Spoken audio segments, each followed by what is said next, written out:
Okay. Revelation 2:13. Jesus is writing to a church, and he doesn't say things are tough. He doesn't say the culture is pulling at you. He looks at this specific city and says, I know where Satan's throne is, and you live right next to it. Most people read that and move on. I did too. Budget meeting at 2, someone in the parking lot, no time for Pergamum. But God keeps bringing you back to the thing you skipped. In the middle of a long, exhausting season of service, drained, isolated, cold coffee on the table, I opened to this passage and couldn't move. Because living next to a throne that wasn't God's throne suddenly felt less like ancient history and a lot like Tuesday. So let's really go there. Pergamum, hilltop city in what's now western Turkey. You come in from the coast after hours of walking, and it just rises up in front of you like something placed there to remind you how small you are. Marble everywhere, temples stacked on terraces, a theater carved into a hillside so steep that sitting in the upper rows, you weren't looking at a stage, you were looking at the entire valley laid out beneath you. This city was engineered to produce one feeling. You are nothing. We are everything. And it wasn't subtle. Pergamum was among the first cities in Asia Minor to build a temple to Augustus Caesar, treating him as a living god. Around 29 BC, not reluctant compliance, enthusiastic civic religion. Your business depended on it, your children's future, your place in the neighborhood. Now picture 30, maybe 40 people in somebody's back room, lamp low, voices quiet, trying to follow Jesus. They can see the altar from the market. They can smell the incense from the street. And Jesus writes, I know exactly where you're living. I see the throne. I see you standing next to it, and I see you haven't bowed. That line broke something open in me, because I had spent a decade bowing to things I told myself weren't altars. Here's the word that changes everything. Thronos, not just a chair. In their world, a thronos was the seat of a deity, the location from which divine governing authority was exercised, not furniture, a declaration. From here I rule. From here everything orients toward me. This isn't a general observation about a spiritually difficult city. It's the identification of a rival government. Which side would you have stood on? Not the small group answer, the real one. Would you have drawn the line and accept the exile, social, economic, relational that comes with refusal? Or would you have said, look, I've got kids, I've got a business, I can show up and just not really mean it? I know which one I've been, more than once. The most widely suggested candidate for what Jesus was pointing at, serious biblical scholarship, not speculation, is the great altar of Pergamon, built around 165 BC, dedicated primarily to Zeus, massive, dominating everything around it, wrapped in 113 meters of carved marble depicting the gods crushing the forces of chaos. Theology in stone. It said, power wins. And if you want to be on the right side of what endures, you stand here and you acknowledge who runs this world. Paul writes in 1 Corinthians that what people sacrifice to idols, they sacrifice to demons. The early church wasn't reading this altar as cultural tradition.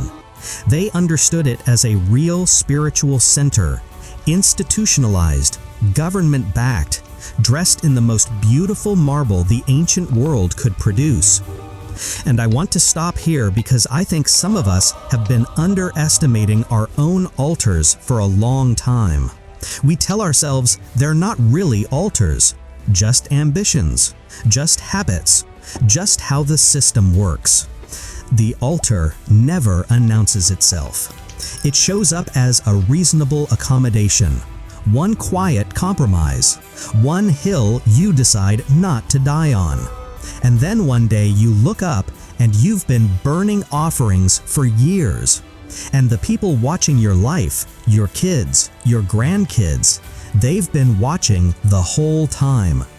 That's the legacy question underneath all of this. Not what we said we believed, what the people who loved us most witnessed us serve. Now here's the part most people never find. The altar didn't stay in Pergamon. For 2,000 years it sat buried on that hillside. By the 19th century, the friezes were being broken down as raw material near a lime kiln, a structure many scholars connect to what Jesus identified in Revelation, being dissolved into the walls of ordinary buildings. A German engineer named Carl Humann found it in 1878, recognized what he was looking at, and shipped everything to Berlin. The friezes, the foundations, the reconstructible sections of the altar itself. All of it. To the German capital. I'm not a conspiracy theorist. No whiteboard, no red string. What I'm about to say, I offer as observation, not conclusion.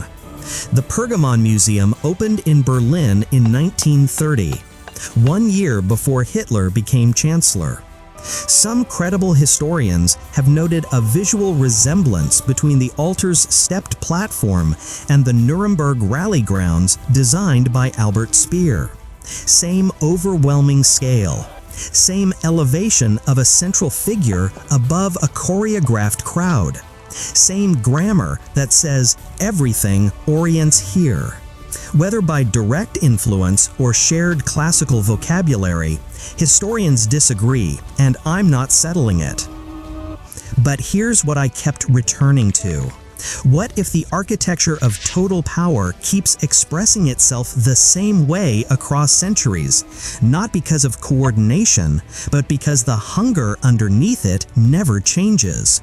Not a conspiracy, a pattern. And patterns don't require organization to repeat.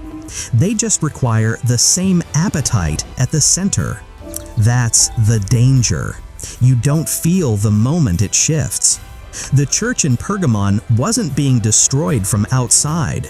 It was being absorbed from within. Some members had developed a theology of participation, a framework for how you could hold your faith and still function inside the system. I understand the pastoral pressure behind that. I've felt it. But Jesus names it, quietly, because divided loyalty doesn't stay divided. It migrates slowly below the threshold of awareness until one day the weight has shifted and you can't identify when it happened. A lot of modern church culture runs the same operating system as every other performance reward structure. Show up, produce, maintain the appearance of someone whose life proves the system works, receive belonging in return. That's not the kingdom. That's a throne with a worship band. I say that as someone who built his sense of worth inside that system for years, watched it come apart, and had to figure out who he was when the role was gone. What would you be without the title? Without the reputation you've spent years maintaining? Without the version of yourself that generates approval from the people whose approval you've decided defines you? I sat with that for 18 months. Honest answer? I didn't know. I couldn't locate myself outside the performance. If you felt that specific vertigo, scaffolding down, nothing underneath, you understand why this letter matters beyond the archaeology. That total claim on identity belongs, in Jesus's framework, only to God. Now here's what I've been holding for you. Jesus closes this letter not with a verdict, but with a promise so strange and intimate that I've never been able to read it casually since the morning it broke through. To the one who overcomes, I will give hidden manna, and a white stone with a new name written on it that only the person who receives it will know. Hidden manna, provision that exists entirely outside the system's logic. Something that shows up in your life that no throne, no institution, no performance structure can produce. And a white stone. In the Roman world, a white stone was a token of personal acceptance, an invitation to a feast. You are known. You are wanted. You have a place at the table. Not because of output, not because of performance, just you, by name, a name known only to the one who receives it. Not a platform moment, not public validation, a private name given privately, a definition of who you are that originates entirely from the one who made you, uncorrupted by every label the world put on you or that you put on yourself trying to survive inside it. Think about what you want to pass to the people who come after you, not what you intend to transmit, what they will have actually witnessed. Because legacy isn't built from declarations. It's built from what we demonstrably orbit, what we fear losing, where our energy actually goes, whose name we reach for when the performance is over and nobody's watching. The people who love you most are already watching, drawing conclusions, not from your theology, from your actual throne. So here's where we land. We began with a city built to make people feel small, an altar that said from this center everything is governed, and if you want to survive, you will orient yourself accordingly. We traced it from a hillside in Turkey to a museum in Berlin to the quiet, unmarked altars sitting at the centers of ordinary lives right now. Yours, mine. The question was never only what was Pergamon's throne. The question is whose throne is running your life. Not the answer you'd give if someone were evaluating it. The one that's true at 2 in the morning when the performance is off, and it's just you and whatever you actually orbit, when nothing's at stake and you finally go still enough to feel the pull. The same Jesus who could discern Pergamon's throne can discern yours. And his posture in this letter toward real, struggling, still trying people living next to something overwhelming is not disgust, not a scorecard. It's someone who knows exactly where you live, who sees what's on the hill above you, who is extending still the invitation. Hold fast.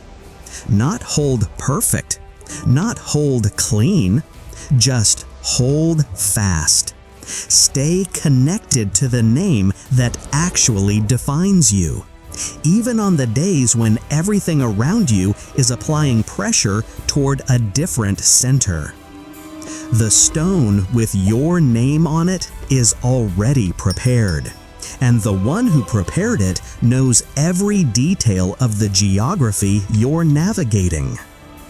If this resonated with something real today, share it below. What throne do you think people most easily bow toward without recognizing it?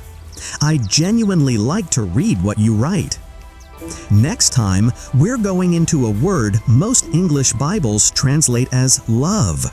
But that carries something so structurally precise, so different from what we casually mean by it, that it might reframe a relationship you're currently inside, or one you walked away from and are still trying to understand. Thank you for staying with this.